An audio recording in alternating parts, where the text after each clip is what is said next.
So hello friend, तो आज का जो टॉपिक है वो है प्री ट्रीटमेंट ऑफ वाटर।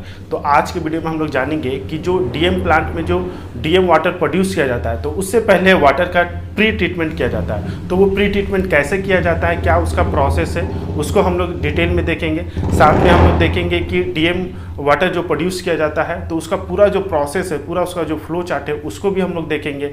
और साथ में देखेंगे कि जो मैकेनिकल जो हम लोग ट्रीटमेंट करेंगे यानी कि जो प्री ट्रीटमेंट किया जाएगा वाटर का, तो उसमें क्लैरिफायर जो होता है वो कैसे वर्क करता है, उसका डिजाइन को देखेंगे, उसमें कैसे वर्क करता है, उसका जो बेसिक प्रिंसिपल है, कैसे उसमें हमारा जो वाटर है वो फ्रेश होता है, इन सभी बातों का डिस्कशन, साथ में क्या क्या केमिकल ऐड होता है, इन सभी को भी हम लोग इस वीडियो में डिटेल में डिस्कशन करने वाले हैं। तो वीडियो बहुत ही इंफॉर्मेटिव होने वाला है, तो वीडियो के साथ बने रहें। और यदि आप इस चैनल पर नए हैं तो चैनल को सब्सक्राइब कर लें और बेल नोटिफिकेशन को ऑन कर लें ताकि इस टाइप का इंफॉर्मेटिव वीडियो आपको सबसे पहले मिले। तो चलिए बिना समय में वीडियो करते हैं स्टार्ट। तो प्री ट्रीटमेंट ऑफ वाटर, तो डीएम प्लांट में जो हमारा डीएम वाटर जो प्रोड्यूस किया जाता है तो उससे पहले वाटर का प्री ट्रीटमेंट किया जाता है। और प्री ट्रीटमेंट में हम लोग ने पिछले वीडियो में ही डिस्कशन किया था कि हम लोग देखे थे वाटर में कई तरह के इम्प्योरिटीज़ होते हैं। जैसे आपका अनडिजॉल्व सॉलिड मटेरियल होता है, जैसे आपका मड, सेडिमेंट, सैंड वगैरह होते हैं। फिर आपका जो डिजॉल्व सॉल्ट्स और मिनरल्स होते हैं। फिर आपके जो कुछ गैसेस होते हैं और कुछ अदर मटेरियल भी होते हैं, जैसे आपका बैक्टीरिया हो गया, आपके एल्गी हो गए, फिर आपका ऑयल हो गया, एसिड हो गया। तो ये सभी आपके वाटर में इम्प्योरिटीज होते थे और इसको हम लोग डीएम प्लांट में सेपरेट करते हैं। तो ये आपका पहले हम लोग इसको देखने से पहले हम लोग ये देखते हैं कि जो डीएम प्लांट में जो आपका वाटर को डीएम वाटर बनाया जाता है तो उसका पूरा जो फ्लो चार्ट है वो क्या है। ठीक है, फिर अपने मेन टॉपिक में हम लोग आएंगे। तो देखिए यहाँ पर हम लोग ने साइड में पूरा ये फ्लो चार्ट है कि डीएम प्लांट में एक्चुअल में होता क्या है। तो डीएम प्लांट में हम लोग क्या करते हैं, वाटर को जो रॉ वाटर होता है उसको डीएम वाटर बनाते हैं। तो उसके लिए हमको एक वाटर सोर्स चाहिए। तो ये हो गया आपका पहला जो पॉइंट आएगा वो हो गया raw water source. Raw water source यानी कि जो नेचुरल वाटर सोर्स हो गया, जैसे आपका नदी हो गया, लेक हो गया, तो ज़्यादातर जगह पे आपका नदी का वाटर ही यूज किया जाता है। ओके, तो नदी के द्वारा एक चैनल बना के फिर जो डीएम प्लांट होता है वहाँ पर एक रिजर्वर बना दिया जाता है। ठीक है, जहाँ पर बहुत सारे पानी को कलेक्ट कर लिया जाता है। तो उस रिजर्वर में पानी को कलेक्ट कर लिया जाता है। फिर उसके बाद एक पंप के द्वारा क्लैरिफायर में भेज दिया जाता है। इस क्लैरिफायर के द्वारा ही जो पूरा मैकेनिकल जो प्रोसेस होता है, मैकेनिकल ट्रीटमेंट, यहाँ पर हम लोग समझेंगे। ठीक है, फिर उसके बाद जब क्लैरिफायर में जो क्लैरिफायर वाटर रेडी हो जाता है तो उसको क्लैरिफायर वाटर स्टोरेज टैंक में भेज दिया जाता है। ओके, तो यहाँ पर हमारा वाटर का जो टर्बिडिटी होता है या जो अनडिजॉल्व सॉलिड पार्टिकल्स होते हैं वो रिमूव हो जाता है। लेकिन जो वाटर में जो आपके डिजॉल्व सॉल्ट्स और मिनरल्स होते हैं वो अभी रिमूव नहीं हुए रहते हैं और हमें बॉयलर में इसका यूज करने से पहले उसको भी रिमूव करना जरूरी है, तभी वो डीएम वाटर जो होगा प्रोड्यूस होगा। ओके, तो इसलिए फिर इसको फर्दर भेजा जाता है डीएम प्रोसेस के लिए, यानी कि डीमिनरलाइजेशन प्रोसेस के लिए, जहां पर आपका आयन एक्सचेंज विधि के द्वारा जो हमारा वाटर होता है फर्दर आपका डीएम वाटर में कन्वर्ट होता है। तो इसमें भी कई सारे प्रोसेस आते हैं, जैसे आपका डुअल मीडिया फिल्टर आ गया, एक्टिवेटेड कार्बन फिल्टर होंगे, एसएससी होगा, डिगेसर होगा, एसबीए होगा, आपका एमबी होगा यानी मिक्स बेड, फिर आपका अल्ट्रा फिल्ट्रेशन होगा और इसके बाद फाइनल आपका डीएम वाटर रेडी हो जाएगा, जो कि आपका डीएम वाटर स्टोरेज टैंक में उसको रख लिया जाता है और फिर उसको फर्दर आपको बॉयलर में भेज दिया जाता है स्टीम जनरेशन के लिए। इसमें से कुछ पार्ट हो सकता है कि आपके प्लांट में ना हो, लेकिन मैक्सिमम जगह जो होता है ये सभी जो चीजें होती है वो डीएम प्लांट में मौजूद होती है। ओके, तो यहाँ पर जो डीएम वाटर प्रोड्यूस होता है तो वो इतने सारे प्रोसेस होके गुजरता है। तो एक एक प्रोसेस को हम लोग वीडियो सीरीज के माध्यम से डिटेल में समझेंगे। किसी एक वीडियो में तो इतना सारा टॉपिक कवर नहीं कर सकते।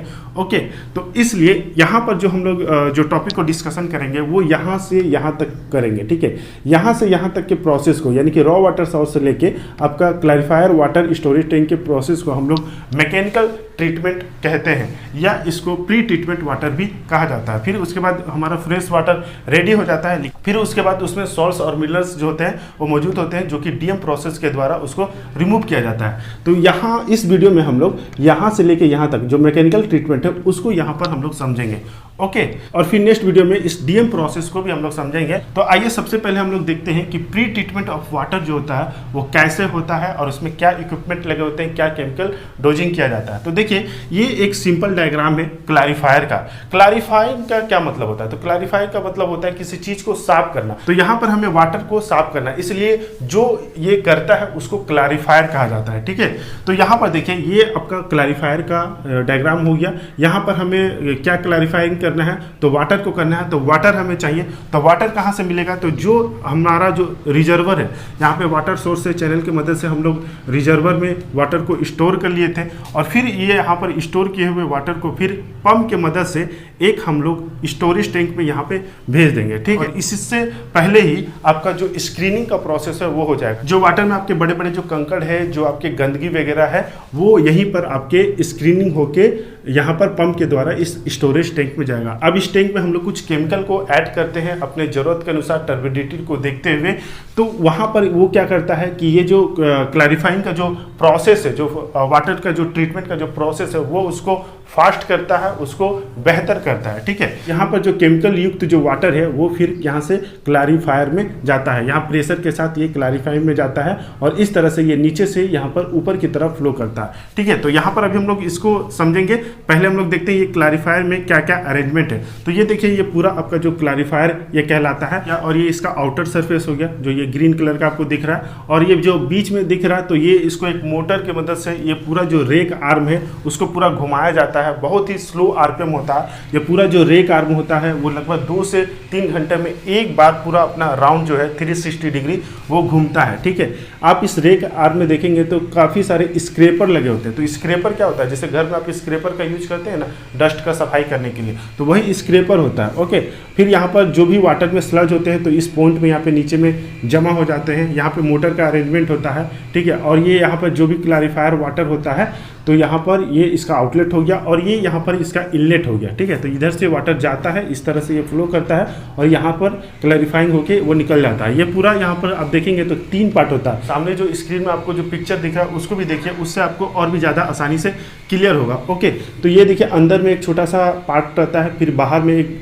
स्टोरेज टैंक टाइप का होता है। ठीक है, बहुत बड़ा। अगर आप इसका ऊपर से टॉप व्यू देखेंगे तो ये आपको एक तालाब की तरह दिखेगा, और फिर किनारे में जो ये आपको डॉटेड लाइन जो दिख रहा है तो ये किनारे में आपको एक छोटा सा पतली नली की तरह दिखेगा जो कि V शेप का होता है। तो ये आपको दिखेगा, और वहीं पर आपका जो फ्रेश वाटर है, जो क्लैरिफायर वाटर है, वो यहाँ से आउटलेट होता है। वही ये यहाँ पर इसका जो निचला सरफेस देखेंगे तो वो थोड़ा इंक्लाइन होता है, ताकि जो भी वाटर में स्लज है वो जो कलेक्ट होगा वो आसानी से यहाँ से नीचे जो है वो स्लाइड करके निकल जाए। ओके, अब देखिए ये कैसे वर्क करता है। तो यहाँ पर हम लोग ने समझ लिया था कि जो हमारा वाटर जो है हम लोग ने केमिकल को डोज कर दिया और यहाँ तक आ गया। तो क्या क्या केमिकल डोज किए थे और क्यों किए थे उसको भी देख लेते हैं। तो देखिए केमिकल डोज करने का पर्पज़ ये है कि यहाँ पर हमारा जो भी वाटर में टर्बिडिटी है उसको रिमूव करना है और अच्छे से रिमूव करना है, और प्रोसेस हमारा फास्ट हो, ईजिली हो और एफिशिएंट हो, इसलिए इसमें कुछ केमिकल ऐड कर दिया जाता है ताकि वो प्रोसेस को और अच्छा से फास्ट करें। ओके, तो यहाँ पर ज़रूरत के अनुसार और टर्बिडिटी को देखते हुए यहाँ पे कुछ केमिकल को ऐड कर दिया जाता है, और इसी टाइप में एजिटेटर होता है। ये चक्री जैसा जो आपको दिख रहा है ये घूमता है मोटर की मदद से, और वो पूरा केमिकल को अच्छे से एकदम मिला देता है। ठीक है, ताकि आपका पानी में चारों तरफ से केमिकल जो है वो फैल जाए।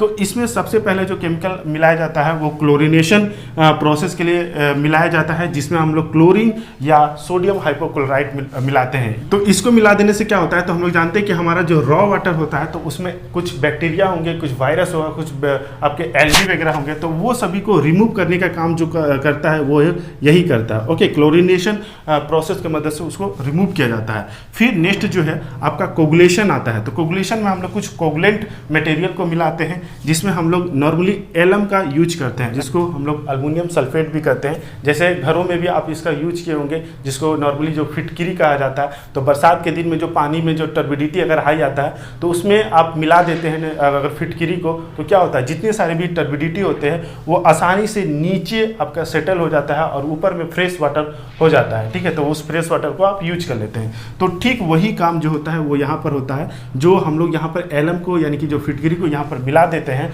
तो इसमें वाटर में जो भी छोटे छोटे पार्टिकल्स होते हैं, जो टर्बिडिटी होता है, जो मैला होता है, वो आसानी से आपका नीचे यहाँ पर सेटल्ड हो जाता है। ठीक है, फिर नेक्स्ट आता है फॉकुलेशन। तो देखिए फॉकुलेशन पहले होता क्या है उसको समझते हैं। तो देखिए हमारे वाटर में क्या है, छोटे छोटे पार्टिकल्स है।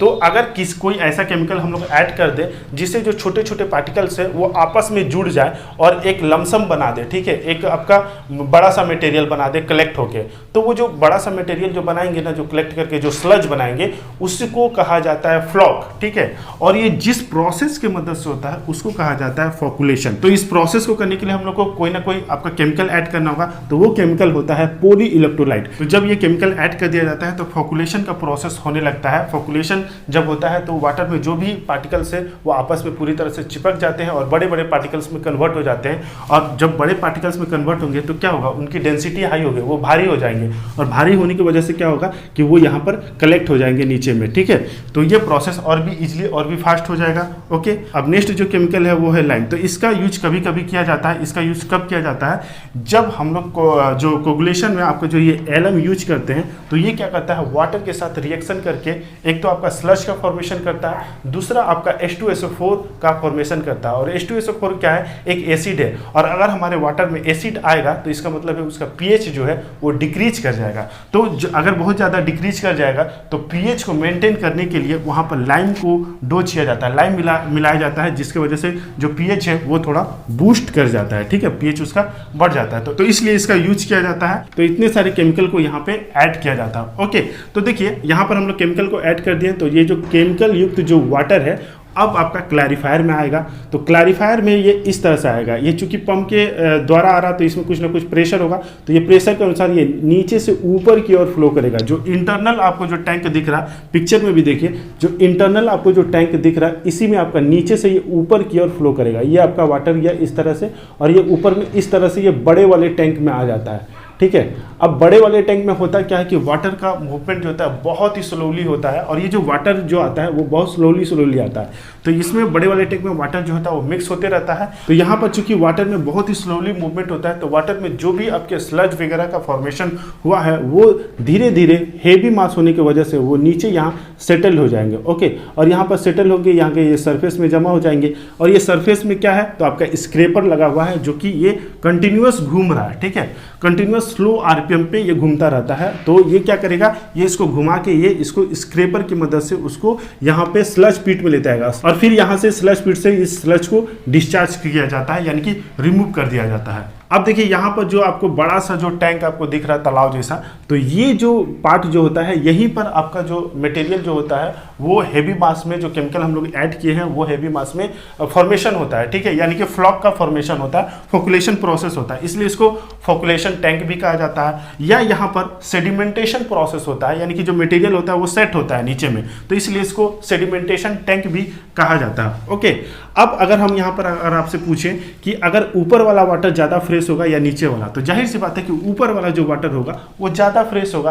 तो ऊपर वाले वाटर को हम लोग क्या करते हैं, एक यहाँ पर एक और नली होता है जो कि वी शेप का होता है, वीनो शेप का, तो ये आपका जो वाटर जो फ्रेश होता है वो आउट होता है। और चूंकि वाटर के ऊपरी सरफेस पे भी कुछ मैला कुछ आपके ऑयल आ जाते हैं, इसलिए वहाँ पर भी आपका एक स्कीमर लगा होता है जो वहाँ के जो मटेरियल को, जो आपके गंदगी को वो साफ करके रिमूव कर देता है। तो जो फ्रेश वाटर होता है वो फिर यहाँ से जो ये नली जो छोटे सा स्पेस जो बना हुआ है वो इससे आउट होके यहाँ पर जो हमारा क्लैरिफायर वाटर है वो आउट करता है, यानी कि हमारा जो फ्रेश वाटर है उनका निर्माण हो जाता है। और फिर इसी क्लैरिफायर वाटर को हम लोग एक स्टोरेज टैंक में कलेक्ट कर लेते हैं और फिर इसको फर्दर डीएम प्रोसेस के लिए भेजा जाता है। ओके, तो ये हो गया क्लैरिफायर जिसमें रॉ वाटर का क्लैरिफिकेशन करके आपका क्लैरिफायर वाटर का निर्माण किया जाता है, यानी कि फ्रेश वाटर का निर्माण किया जाता है। ओके, अब डीएम वाटर में आपका वाटर को भेजने से पहले अगर उसको पीने के लिए अगर यूज करना है तो उसी वाटर को जो हम लोग यहाँ पर ये वाटर निकाले, तो इस वाटर को हम लोग अगर डीएम वाटर बनाना है तो डीएम वाटर प्रोसेस में हम भेज देंगे,